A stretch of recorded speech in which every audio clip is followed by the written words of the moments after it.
Toyota Coaster นะครับมาจากกรุงเทพเลยนะคันนี้ไป Airbag Show ครับเดี๋ยวเราจะมาลองดูว่ามันจะดับไหมนะได้อะพี่ถอดพวงมาลัยนะครับชึบดีนะน็อตมันเป็นน็อตหัวใหญ่มันถ้าเป็นน็อตหัวเล็กอะแม่งแบบจัดยาก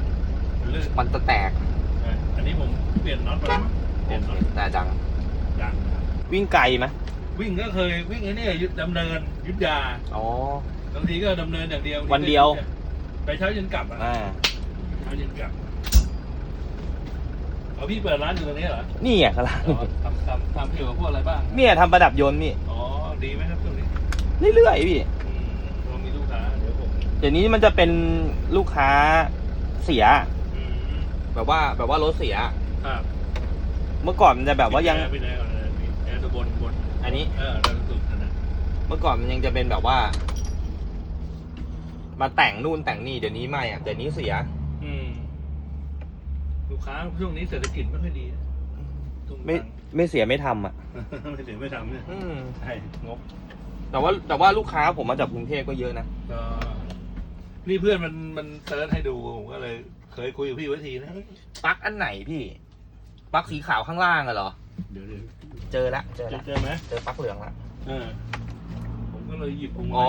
กันลื่นมันจะต้องมีล็อกสไปรอนด้านล่างด้วยพี่ไอ้กันลื่นอ่ะแล้วมันจะเสียบกับพวงมาลัยมันก็เลยนี่พี่ผมมานั้นน่ะพี่มันมาคู่กันนะผมว่าจะหยิบให้อ้าวแปลว่าพี่เอาสไปรอนออกเหรอคืออะไรพี่อ๋อตัวรังแต่ใช่เพราะว่าเขาต้องแปลงแล้วรังแต่อยู่ไหนอะรังแต่เขาไม่รู้เขาแปลงมาให้ผมใส่ไอ้นี่ผมอย่างนี้ผมเข้าใจแล้วว่าทำไมไฟกันลื่นโชว์ในสไปรอนน่ะสไปรอนมันจะมีอันนึงเอาไว้วัดว่าพวงมาลัยพี่อ่ะมันหมุนไปหมุนมาเร็วแค่ไหนเนี่ยผมก็ถอดไว้นั่นแหละคือตอนเนี้ยมันไม่มีสไปรอนไฟกันลื่นไงก็ไม่ดับส่วนไฟแอร์แบ็กเนี่ยคืออันเนี้ยเดี๋ยวผมจะลองเสียบดูจะดับไหมถ้าไฟแอร์แบ็กดับไฟกันลื่นยังไงก็ไม่ดับแปลว่ามันใส่สไปรอนไม่ได้เขาต้องใส่เขาใส่คอแบบนี้มาจริงอ่ะคอมันต้องโมแปลว่ามันไม่ได้อ่ะแปลว่ามันยังไงก็ไอ้นี่ไม่ได้แต่ว่าเดี๋ยวผมลองใส่ตัวล็อกแอร์แบ็กดูก่อนผมคิดว่ามันคู่กันใช่มันคู่กันแต่ว่าพี่ต้องใส่สไปรอนน่ะมันถึงจะหาย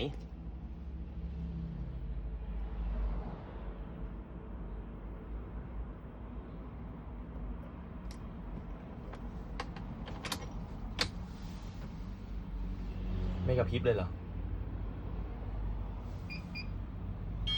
ดับแล้วเมื่อกี้ไฟแอร์แบ็กมันโชว์มานี่ไฟแบ็กดับแล้วเห็นไหมแปลว่าอันนี้ผมก็ใช้ได้นี่นะพี่ทำของนีโว่นี่นะตระกูลโตต้าเหมือนกันโอเค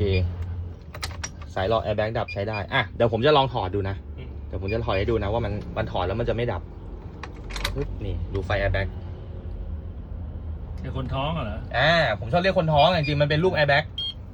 เนี่ยคืออันเนี้ยดับอันเนี้ยได้แต่ตอนนี้ไม่ดับเห็นไหมพอมันโชว์มาแล้วไม่ดับเดี๋ยวผมเสียบให้ดูอีกทีหนึ่งนี่นะครับมันจะมีรูอยู่นี้กันลื่นนะกันลื่นไอ้กันลื่นไม่ได้พี่กันลื่นยังไงก็โชว์นี่รูล่างเห็นไหมนี่เสียบเข้าไปนี่ผมออนกุญแจอีกทีนะดูตรงนี้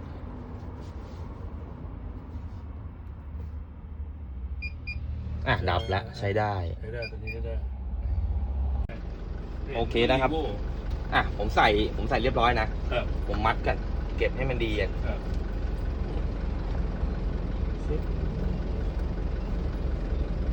ผมมัดอย่างนี้เลยเก็บนี่เดี๋ยวยัดไปที่เดิมพี่เป็นดีจับไปดูวิ่งมาจากไหนเนี่ยอยู่ซาฟารีพี่ซาฟารีบ้านอยู่ซาฟารีก็ง่ายมาจากซาฟารีมาผมมาเมื่อเช้าผมไม่ได้รีบไงผมก็มาขึ้นที่ตรงนี้จะเสาที่ตรงเรื่องพ่อเลยพ่อหรือพ่อหน่อยผมมาทางนี้สุวินทวงศ์นะพี่ผมก็ไม่รู้พี่เอามาผมไม่ส่งแฟนผมถามดูก่อนผมก็เลยเรื่อยพอพี่โทรมาถึงแล้วผมก็หวดเลยทีนี้บ้านอยู่บ่อวินเหรอแฟนผมทำงานอยู่บ่อวินพี่แล้วบางทีแบบตอนเช้าเขาก็ขี้เกียจขึ้นรถพนักงานถ้าเราไปเขายังยืดเวลาเขาได้หน่อยแล้วเราว่างวันนี้วันอาทิตย์ทำโอเขาทำงานเข้ากะพี่หยุดไม่ตรงวัน ด้วยนะสองอย่า ใช่ งเดี๋ยวจะติดตรงนี้ด้วย ต้องก็พูดง่ายๆพี่ของใครของมันอ่ะ คือเราก็มีหน้าที่รับผิดชอบเราเขาก็มีหน้าที่รับผิดชอบเขาไง มีลูกยัง มีแล้วพี่ โตมาแล้ว โตแล้วลูกผมโตแล้วนี่ครับเก็บลงมาแล้วจริง ๆ แล้วอย่างที่บอกนะคันนี้มันจะต้องมีสไปรอนเนี่ยตอนนี้ไฟกันลื่นมันโชว์อยู่อย่างที่ผมอธิบายให้ฟังทีแรกอะ แล้วถ้ามาเสียบก็ดับดี๋วผม ถ้าเสียบแล้วมันดับ ผมก็ทำเองได้วะ ใช่พี่ก็เอาไอ้สไปรอนอันนั้นอะอย่างที่ผมบอกอะพี่ก็เสียบแล้วก็ยัดไว้โอเคเดี๋ยวเราเก็บอันนี้คืนลงไปนะครับ ได้เดี๋ยวผมไปถามได้ว่ายังดีดับไปดวงแล้วเดี๋ยวก็ขี่ไปตั้งเป็นปีถึงโทรหาพี่นานนะเขาเรียกคนลูกคนท้องอ่ะ ผมเรียกอยู่คนเดียวพี่ไม่มี ไม่ใช่ ใครเรียกหร แล้ อก วพี่ทำเองหรือว่าสั่งมา สั่ง ความคิดพี่ สั่ง เหรอ มันมีคนทำอยู่แล้วพี่เวลาใส่พวงมาลัยซิ่งมันต้องมีใส่อยู่แล้วไง แบ็ค อย่างที่ผมบอกพี่มันไม่แน่ว่าเนี่ยผมหยิบมา3 อันเลยเนี่ย มันทำไม อีสุโตต้าเห็นป่ะ อ๋อ ค่ามันไม่เท่ากัน อันนี้โมเลยแหละ อืม ไม่รู้คอพวงมาลัยรุ่นไหนเนี่ยเผลอๆนะอีคอที่ผมมีแม่งก็ใส่ได้ด้วย เนี่ยอันนี้ผมได้มาจากไอ้ของไอ้เฮียหมูก็ท้าของญี่ปุ่น ไอ้ที่อยากรู้ว่าคือไอ้คอที่ใส่เนี่ยคือคอของรถรุ่นอะไร มันมาจากญี่ปุ่นเลยพี่ทั้งพวงอะไรทั้งคอเลย ผมซื้อมาจากเคนกง แต่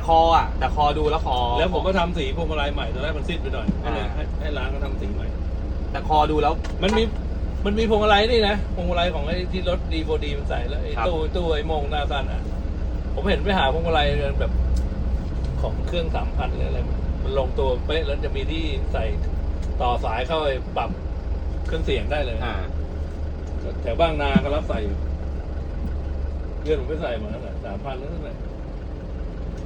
คอดูแล้วเป็นคอนอกกันนะแต่วอล์กเบลอ่ะ อันนี้มันมีตัวหุ้มตัวนึงแบบนี้เลยนะพี่นะเนี่ยนี่มาจากของญี่ปุ่นผมซื้อของญี่ปุ่นมาผมเคยคุ้นๆไอ้นี่ตรงนี้น่ะที่พี่บอกนี่แหละเดี๋ยวผมจะไปหาที่บ้านเสียบต้นตัวขาวนะขายตึงมือหน่อยก็ได้พี่เพราะน็อตตัวนี้ผมสั่งมาใหม่ผมก็มาไม่ยากแต่ดีนะพี่เมื่อกี้เนี่ยแป๊บเดียวผมเลี้ยวพอดีเลยอยู่เลนซ้ายสุดด้วยผมให้10 ล้อไปก่อนผมก็เปิดกระจกคุยโทรศัพท์กับพี่แล้วก็โบกแม่งเลยขอนี่จัดขวาใกล้ผม วันนี้วันอาทิตย์พี่ถ้าวันธรรมดาไม่ได้หรอก ว่าตกลงคงอาจจะมี รถติดนรกเลยอ่ะไม่มีด้วยจราจรตรงนั้นอ่ะรถโคตรติดเลย แม่งเลยเฮ้ยพี่บอกถูกเลยเลี้ยวมาปุ๊บเจอเซเว่นเลยร้านพี่ก็มาไม่ไกลอ่ะนะ มีไก่พี่ ถ้าตรงนี้ จริงๆอ่ะถ้าพี่ มันมีทางลัดตรงนั้นที่พี่บอกอ่ะ ถ้าพี่ข้ามสะพานสวนเสือพี่จะลงมาเส้นนี้พอดีไง อ๋อ ผมเลยบอกให้สังเกตดูมันจะ ผม มี เคย ป้าย ไป บอก สวนเสือที่ว่าเขาเหมารถผมไปอยู่ เนี่ยเดี๋ยวถ้าพี่ขับกลับไปใช่ไหมพี่กลับไปก็ไปมอเตอร์เวย์มันจะมีสะพานถ้าพี่ข้ามสะพานลงไปพี่ก็จะไปเจอสวนเสือ ใช่แต่ผมก็ออกซ้าย พี่เลี้ยวซ้าย นั่นแหละเข้ามอเตอร์เวย์ เนี่ยเดี๋ยวก็กลับรถแล้วก็ออกได้เลย แล้วพี่ทำอะไรบ้างเครื่องเสียงรถยนต์ก็ใช่พี่เป็นประดับยนต์พี่ อ๋อทำทุกอย่าง ทำประมาณนั่นแหละเนี่ยแต่ว่าพี่เด่นๆเลยก็จะเนี่ยงานเปลี่ยนพวงมาลัยใส่พวงมาลัยมันติฟังก์ชันเงี้ยผมก็ทำพวกงานโมงานอะไรเงี้ยพูดง่ายพี่ถ้าเรื่องระบบไฟต้องมาหาผมคนที่นี่เขารู้เลยว่าไอ้ถ้าไฟรถต้องมานี่ทั้งระบบไฟทั้งไอ้ตัวไฟหน้าอะไรเงี้ยผมมีทุกรุ่นเก็บหมดเรียบร้อยพี่ถ่ายรูปให้เพื่อนดูพี่นั่งอยู่ตรงนี้นะครับ เพื่อนผมว่ามันแต่มันให้ผมมานานแล้วบอกเฮ้ยเจอผมก็เลยไปค้นมาดูใหม่ไม่ใช่เลยเว้ยอย่างที่ถามว่าใส่ทำไมตัวหลอกนี่ข้างเนี้ยมันมีแอร์แบ็กอยู่ใช่เนี่ยข้างนี้มีแอร์แบ็กอยู่ถ้ามันชนขึ้นมาไอ้ข้างนู้นก็ยังระเบิดอยู่จริงไหมจริงก็คือตอนเนี้ยถ้าไฟมันดับไอ้ไฟแอร์แบ็กเนี่ยพี่ถ้าไฟแอร์แบ็กมันโชว์แอร์แบ็กจะไม่ทำงานแต่ตอนเนี้ยถ้าไฟดับแอร์แบ็กจะทำงานถ้ามันชนขึ้นมาปุ๊บอีลูกที่มันมีลูกอื่นมันก็จะยังระเบิดอยู่